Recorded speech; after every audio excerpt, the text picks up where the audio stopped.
Shiloh हुक्का पार्लरों की कालाबाजारी के खिलाफ अंबोली पुलिस द्वारा लगातार निर्देश जारी किए जाने के बावजूद भी पुलिस अधिकारी एक अनाधिकृत हुक्का पार्लर में पूरी रात से लेकर सुबह 4 बजे तक काम कर रहे हैं, जहां कॉलेज के छात्रों सहित नाबालिग लड़के और लड़कियों को एमडी ड्रग्स, नकली शराब और नशीले पदार्थ दिए जाते हैं और लड़कियों का यौन शोषण किया जाता है।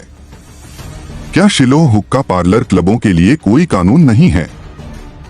महाराष्ट्र के मुख्यमंत्री देवेंद्र फडणवीस साहब ने पूरे महाराष्ट्र राज्य में हुक्का पार्लर और क्लबों पर प्रतिबंध लगा दिया है, लेकिन मुंबई में कुछ भ्रष्ट पुलिस अधिकारियों की मिलीभगत से ये अवैध हुक्का पार्लर जारी हैं। हुक्का पार्लर मालिक और संचालक पुलिस प्रशासन के कानून और नियमों की अनदेखी कर बेखौफ होकर नशे का कारोबार कर रहे हैं और हुक्का पार्लर मालिक और संचालक लोगों को बता रहे हैं कि हम पुलिस को हर महीने लाखों रुपए की रिश्वत देते हैं। मुंबई में चल रहे सभी अवैध हुक्का पार्लर हमेशा के लिए बंद कर दिए जाने चाहिए, क्योंकि इससे युवा पीढ़ी बर्बाद हो रही है, उनके घर बर्बाद हो रहे हैं। महाराष्ट्र सरकार से विनम्र निवेदन है कि इस ओर ध्यान दें और अवैध पार्लरों पर तुरंत कार्रवाई करें और लोगों को नशे की लत से मुक्त करें। आरोप है कि शिलोह हुक्का पार्लर लाउंज बार मालिक हर महीने अंबोली पुलिस स्टेशन को लाखों रुपए देते हैं, इसलिए अंबोली पुलिस स्टेशन अधिकारी कोई कार्रवाई नहीं करते हैं। महाराष्ट्र के मुख्यमंत्री देवेंद्र फडणवीस साहब ने आदेश दिया है कि जिस सेक्शन में अवैध हुक्का पार्लर लाउंज बार चल रहे हैं, वहां के वरिष्ठ पुलिस अधिकारियों को निलंबित किया जाएगा। महाराष्ट्र के मुख्यमंत्री देवेंद्र फडणवीस साहब से मेरा सवाल है कि क्या अंबोली पुलिस स्टेशन के वरिष्ठ पुलिस अधिकारियों को निलंबित किया जाएगा? यह जनता का सवाल है। पता 3 चौथी मंजिल घनश्याम चैम्बर सिटी मॉल के सामने, अंधेरी पश्चिम। क्या अंबोली पुलिस स्टेशन के सीनियर पीआई प्रमोद कुमार कोकाटे को इसकी खबर नहीं है, या वो जानबूझकर अनजान बन रहे हैं और अपना सहयोग दे रहे हैं? क्या भ्रष्ट पुलिस अधिकारियों की मिली भगत से ये हुक्का बार चल रहा है? क्या ऐसे भ्रष्ट पुलिस वाले को अपनी वर्दी जाने की भी परवाह नहीं है? अब बड़ा सवाल ये खड़ा हो गया है कि क्या सीनियर पीआई प्रमोद कुमार कोकाटे इस हुक्का पार्लर को बंद करने में सहयोग देंगे, या मुख्यमंत्री देवेंद्र फडणवीस के आदेशों की धज्जियां उड़ाएंगे? तिथे कोणी चालू करण्याचा प्रयत्न केला तर त्यांच्यावरही कारवाई केली जाईल। पण अध्यक्ष महोदय, आपण हुक्का पार्लरचं वाढतं प्रस्त पाहता 2018 साली हुक्का पार्लरवर बंदी आणली, तो कायदा आपण केला। आता त्या कायद्याला अधिक कडक करण्याची आवश्यकता आहे। त्यामुळे आता ज्या ठिकाणी हुक्का पार्लर सापडेल त्या ठिकाणी आपण आता कॉग्निजेबल ऑफेन्स केला आहे, 3 वर्षापर्यंतची त्याची सजा केलेली आहे। पण याच्यामध्ये यापुढे काही सुधारणा करण्यात येतील। दुसऱ्यांदा जर ऑफेन्स त्या ठिकाणी सापडला तर 6 महिन्याकरता त्या उपहारगृहाचं किंवा ते जे रेस्टॉरंट आहे त्याचा परवाना रद्द करण्यात येईल, आणि तिसऱ्यांदा जर सापडला तर परमनंट रद्द करण्यात येईल, आणि तिसऱ्या ऑफेन्स करता त्या ठिकाणी जी सजा आहे ती नॉन बेलेबल कॅटेगरीमध्ये टाकण्यात येईल।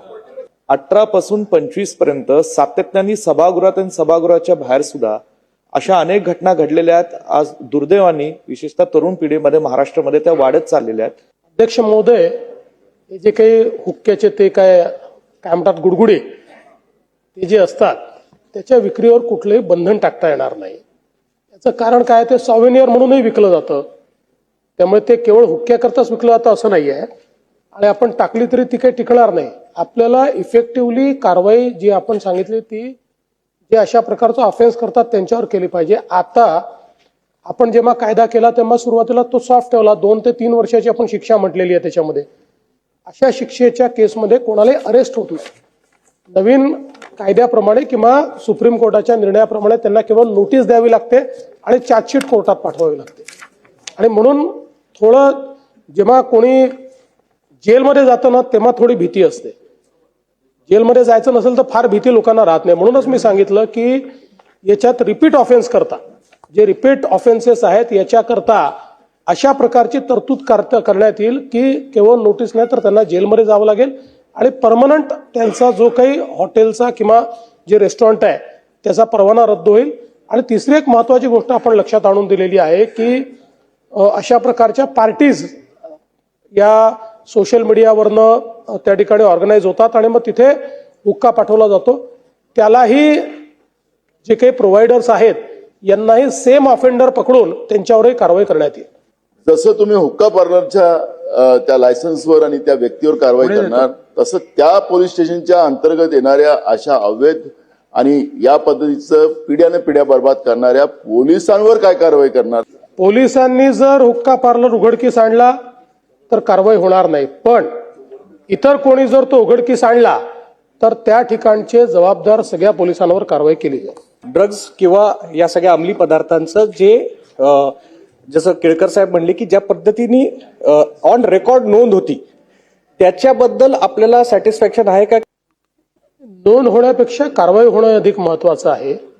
त्यामुळे आता आपल्याकडे काही असं मापक नाही आहे की किती इन्सिडन्सेस आहे आणि किती नोंद होते आहे. अशा प्रकारचं आता कुठलंही आपण सोशल त्याचं ऑडिटिंग करत नाही. पण मला असं वाटतं की हा एक गंभीर विषय आहे, कारण एक फॅशन झाली आहे. ह्या हुक्का ओढणं एक फॅशन झालेली आहे आणि त्याला एक स्टाईल स्टेटमेंट समजलं जातं की हुक्का ओढतोय म्हणजे स्टाईल स्टेटमेंट आहे. हा नाही, त्याच्यामध्ये म्हणजे काही ठिकाणी तंबाखू असतो, काही ठिकाणी तंबाखूही नसतो. पण अलीकडच्या काळात त्याच्या आड लोक त्यातनं काय अजून नार्कोटिक पदार्थ म्हणजे गांजा बिंजा किंवा जे काय चिलीम जशी ओढतात तसं काहीतरी त्याच्यात टाकून ते ओढतात, नशेचं काहीतरी करतात. आणि म्हणून हे एक प्रकारचं स्टाईल स्टेटमेंट देखील झालंय. म्हणजे असे इन्सिडन्सेस आपल्या लक्षात आले आहेत की एखाद्या ठिकाणी छापा मारल्यानंतर शाळेतली मुलं देखील त्या ठिकाणी आढळलेली आहेत. आणि म्हणूनच आपण 2018 साली हा कायदा केला होता. अधिक कडक त्याची अंमलबजावणी करण्याच्या संदर्भात निर्देश देण्यात येतील. आणि कुठल्याही परिस्थितीमध्ये जसं नानाभाऊंच्या प्रश्नावर मी सांगितलं की पोलिसांच्या व्यतिरिक्त जर तो कोणी उघडकीस आणला तर त्याच्याशी संबंधित जे पोलीस असतील त्यांना त्या ठिकाणी सस्पेंड केलं जाईल. हुक्क्यापेक्षा जास्तीत अडचण आणि त्रास हा इलेक्ट्रिक सिगरेट किंवा वेप याच्यापासून होत आहे. सरकार आपलं याच्यावर पूर्णपणे बंदी आणणार का? अध्यक्ष महोदय, त्याच्यावर बंदीच आहे. पण तरी देखील सन्माननीय आशिष देशमुख साहेबांनी जे सांगितलेलं आहे हे खरं आहे की अलीकडच्या काळामध्ये अनेक ठिकाणी आपली तरुणाई या इलेक्ट्रिक सिगरेट काय म्हणतात इलेक्ट्रॉनिक सिगरेट त्याच्या पाठीमागे जाताना दिसते. कारण त्याचं ट्रेड करणं सोपं आहे, ती लपवणं देखील सोपं आहे. पण त्याच्यावर बंदी आहे आणि मागच्या काळामध्ये आपण बऱ्यापैकी छापे घालून त्याचा व्यवहार करणाऱ्यांवर कारवाई देखील केली आहे.